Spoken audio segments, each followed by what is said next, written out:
感觉也没过去几年啊，那个时候我还做着 S20的视频，还有不少人用的这些机子。魅族虽然弱势，但也算是能大喘气跟着队尾的。当时我要是说小米造车，不知道会不会被人笑话刨分。我就想问问，当年用 Xperia、Pixel、三星的这些小伙伴，现在你们在用什么手机呢？有没有还在坚持访问的？现在啊，屏幕不爱用三星的了，更别说一个两个都逐渐在退出中国市场。那好啊，你逃我追。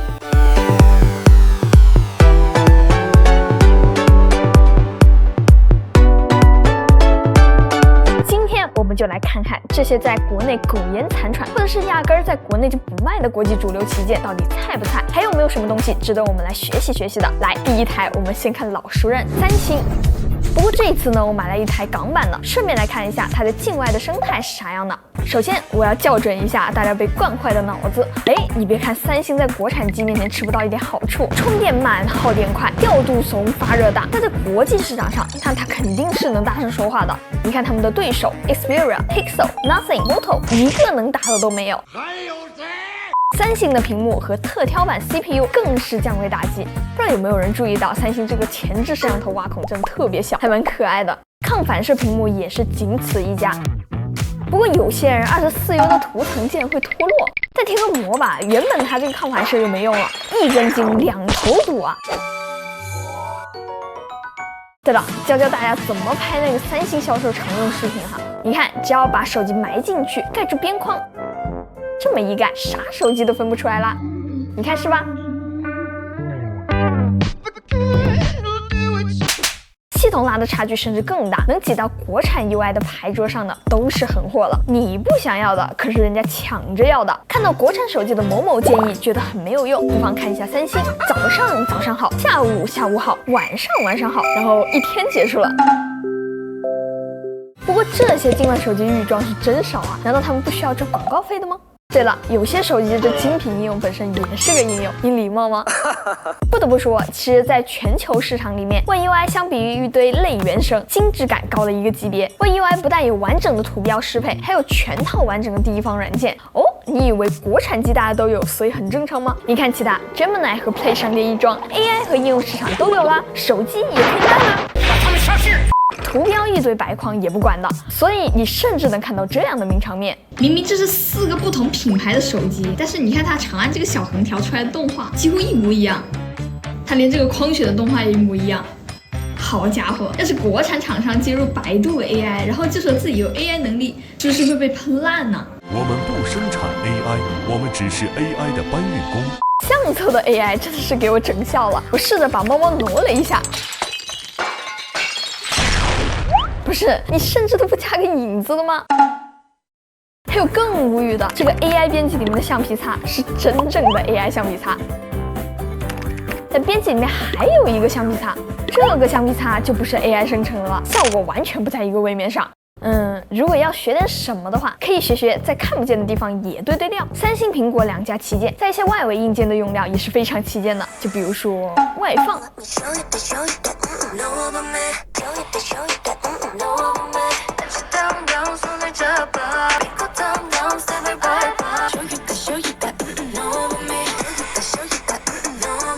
别说用不用得上，如果让我选，我会愿意缩小摄像头，换更大的电池、更大的马达、更好的设计，还有更好的外放。系统呢，这自定义能力真可以学，即使没有 Good Lock， 锁屏时钟也可以完全无极的调节大小和位置，已经非常爽了。桌面上的这个时钟拉大之后，可以拥有秒针，甚至是日期，缩小后呢又会自动消失。更别说装了 Good Lock 之后，小红书上面这些小伙伴已经脑洞拉爆了。我把手机的右上角遮住，然后你们猜看我的手机现在还剩了多少电？答案就在画面里面。哈哈，没想到吧，在 Rico 的眼睛上。动画速率、放大程度、曲线、回弹这些参数全部都可以自定义。小红书上面甚至有分享动画参数的，就离谱。比如说说这是仿 iOS 动画，你们觉得像不像？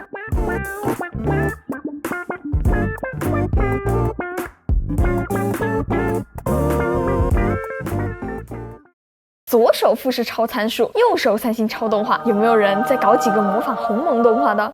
在营造旗舰的氛围感上面，我觉得也可以学看，比如包装盒就是其中很重要的。不是说嫌他们没有充电头环保哈，这边这一摞是国产旗舰的包装盒，把上面的型号去掉，这真的是公模盒子哇。这边这一摞呢，是这一次这几台的包装盒，就感觉这些包装盒也是设计的一部分，有没有？即便是环保了，也有种宣传册的感觉，把品牌个性展示的明明白白了。当然，这甚至都不算问题，只是锦上添花。但正好在这里也可以讨论个问题，现在国产机的做工肯定是完全 OK 的，但拍照疯狂卷，设计师只能围绕着奥利奥做功夫。在国产旗舰上面已经很难找到一台手感和设计比较好的机子了。刚出的 S25 Edge 的机身甚至比 X200 Ultra 的凸起还要薄。我个人觉得 Ultra 还可以理解啊，但是 Pro 和标准版是不是更应该照顾一下手感和设计呢？就比如说最近一加 13T 这质感，我就很喜欢，多简洁多好看啊！这些没有太多拍照包袱的手机放在一起，就好像时间倒流回了几年前，回到了设计还有些个性的时代。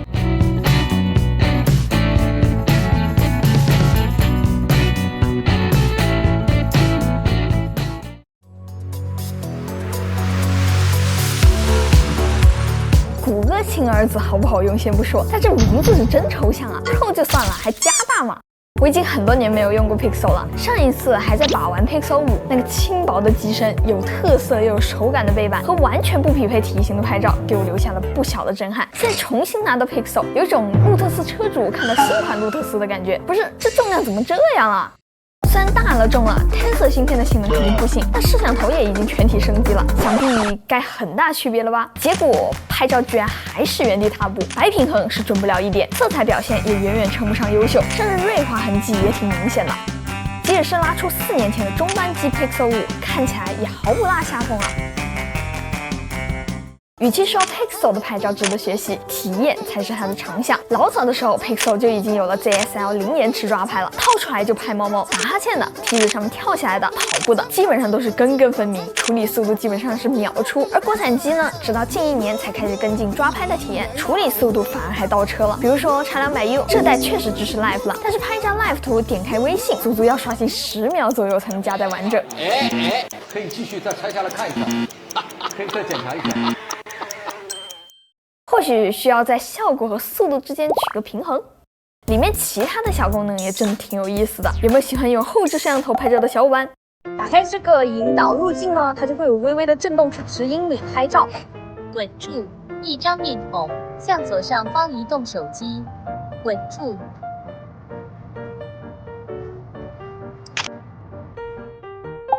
假如说你们2个人出去玩，想要拍个合照，但是呢你们又很矮，不想找路人帮忙拍的话，那你就可以这样子。OK， 那我们现在打开这个功能，先拍一张。现在是第1个人，再来换第2个人。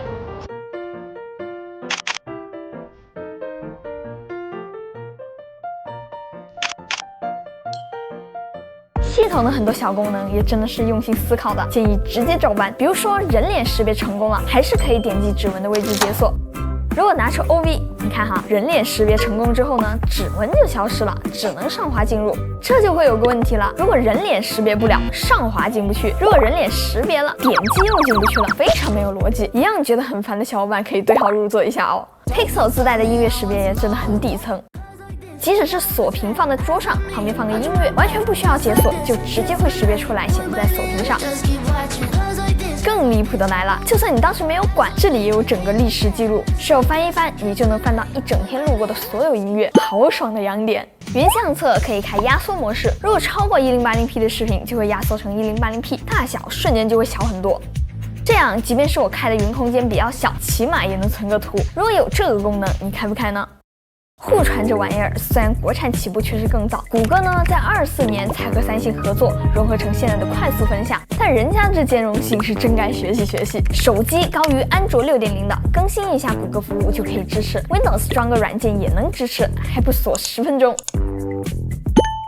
但作为谷歌手机 Play 商店和 Gemini 在这里倒算是自家手机助手了哦。好消息是支持中文，生成速度也快得离谱。我朋友说不要买索尼手机，贼坑，是真的吗？你朋友的说法可能是有道理的，索尼手机确实存在一些被用户诟病的问题。但 Gemini 对 Pixel 的适配堪比米家对小米手机的适配，就约等于没有。打开应用设置、闹钟这些都必须要连接实用程序，跟其他手机一样。离谱的是，我说安装 Spotify， 他告诉我抱歉，无法直接为你安装 Spotify 应用。不是，自家语音助手和自家 Play 商店不对付，你干啥呢？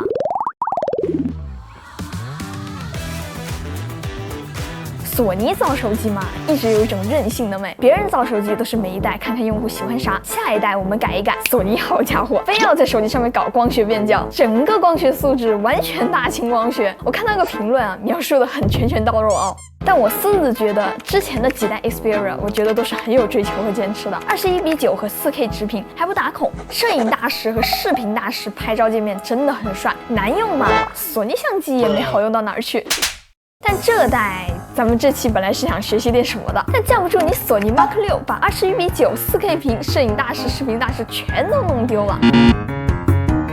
跟 Flyme 的合作也停滞了，不知道到底经历了什么，连索粉都有点茫然了。哦，不对，看一眼 Xperia 的微博，突然就不更新了，机子也买不着国行了，这还合作啥呀？那也能学吧，反向的学。小众手机可以小众，但不能无聊。变无聊之后，连粉丝都不爱用了。刚出这个第7代啊，没办法了，又去掏这个 Walkman 的东西。手机在这个体积下面能有多大的升级啊？我保持怀疑，好吧？你看它这些还有这些，这是软件升级吗？就新的骁龙盒子呗。索尼，你真的是太令人失望了。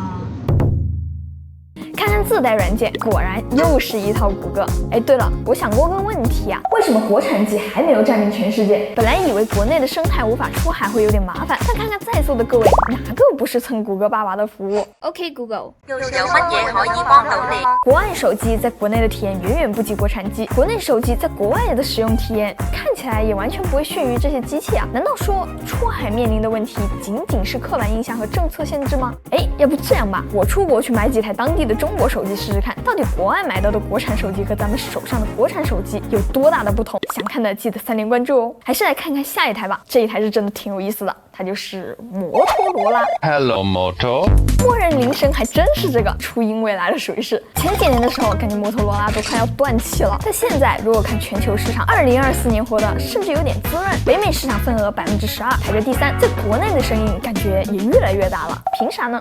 咱们看看它的官网，这一溜下来，论颜色全都是花花绿绿，论设计有一种没被奥利奥玷污过的美。还记得小时候见到的那些摩托罗拉，都是那些商务感拉满的高端形象，真是一点包袱都没有哈。不难看出，外观设计绝对是摩托销量高很重要的一个成分。我就没有见过哪家手机敢这么玩自家旗舰的，色彩这么大胆。而且他们也不妄图直接冲击高端，你看 S50 中端小屏机非常独特的定位，即使是我买的 X50 Ultra， 虽然说是 Ultra， 用的其实是 8S Gen 3，也就是个中端芯片，甚至连折叠屏都能压到29997起，拿折叠屏玩高低端全吃的还真没见过。所以说不眼高手低，在手机界居然也是一个稀有品质。这玩意儿虽然只是一个终端机的价格，但木质背板梦回1加初代 ，logo 甚至有小米10至尊纪念版包装和裸眼 3D 的效果，120瓦充电功率，哈，在国内或许正常，往国际市场一丢，老外们哪见过这数字啊？那手机不都是高达20多瓦、40多瓦的吗？而且它的充电兼容性，随便抓一个 PD 充电头，直接充到90瓦，求求国产机们好好学学，给 PD 好点的支持吧。系统里面看起来有一种几年前国产系统的风格，但预装非常的少，广告也几乎没有看见，甚至浏览器打开之后，主页都是干干净净的。反观有些国产机的浏览器，那简直是……而且我在网上冲浪的时候，还看到个很神奇的卖点，它居然能6开应用，对于某些行业来说，简直是神机啊！看完这么多在国际市场上爆了的手机，对这些机子似乎又有了些新的想法。咱们的旗舰总是缺少一些定力，上一代说 MX858 的多摄协同技术同源，下一代就换上了 JN1 和 HP9， 怎么这下不用同源了？多少新体验要等着苹果迈出第一步，才敢亦步亦趋的跟进？灵动岛、拍照键、直板屏幕、线性马达，甚至可以说只有苹果做的功能才算是稳住了。国产旗舰高配置已经给了，如果再加上一些延续性的，贯穿几年甚至是10几年的思考，那想必会进入下一个阶段。非常期待有一台国产机能够站出来，顶住时间的压力，领着大家走向一个不弄苹果的可能。如果有这个品牌，你觉得会是谁呢？往前看3年，不少旗舰机的设计都是精致有特色的。往后3年，能不能看到更有创意的机子？我觉得也是时候到转折点了。OK， 那么以上就本期视频的所有内容啦。如果这期视频还有点意思的话，记得给我点赞、3连关注哦，这对我来说非常重要。那我是千里，咱们下期再见吧，拜拜。